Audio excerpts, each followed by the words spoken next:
后来乡亲啊，棒球经典赛开始来战咯。第一场的比赛，中昼12点，荷兰甲古巴来相战。两战互斗的结果是4-2，荷兰来打败着古巴。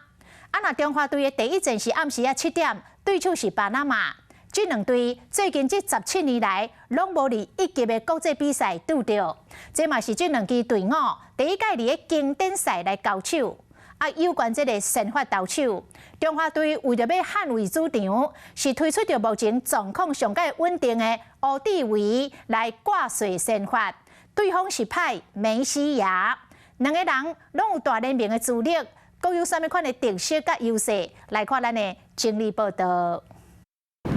世界野球经典赛中华队头一战要和巴拿马对射，讲到这支中南美洲队伍，伫咧2006年和2009年经典赛，拢是第一轮就动起来。尾啊两届巴拿马无参赛，这回和中华队伫咧 A 组预赛小组，毋但是经典赛头摆，嘛是两军伫咧一级国际赛事内底头一摆对决。巴拿马对战中华队和梅西亚先发拍头阵，这位193公分的正投，2020年和2021年伫咧马林鱼和险尾蛇拢上到第联名，平均球速有148公里卡刀。去年转战墨西哥联名，10月先发出赛，摕到3场赢4场输，防御率是5.61的成绩。今年初和大都会签小联名合约，定会到美国职业体系。就算梅西亚伫咧前两场官方办热身赛拢无出赛，不过总教练同款对伊有信心，讲会用球队上好的姿态来面对中华队。为了捍卫主场，中华队嘛来推出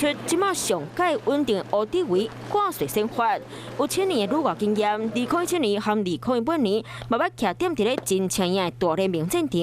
2021年回到台湾加盟统一赛，去年球季27场出赛，摕到9场赢13场输，1场9完的成绩，防御率是3.35%。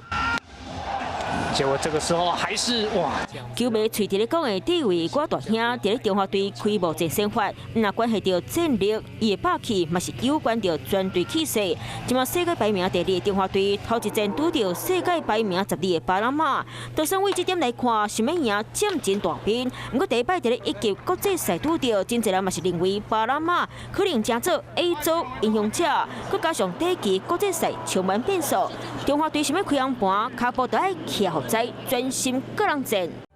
我是吴一璇，想要收看最新第一手的讯息，赶快加入华视新闻 YouTube 频道，按赞，开启小铃铛，最专业的主播群说新闻给你听。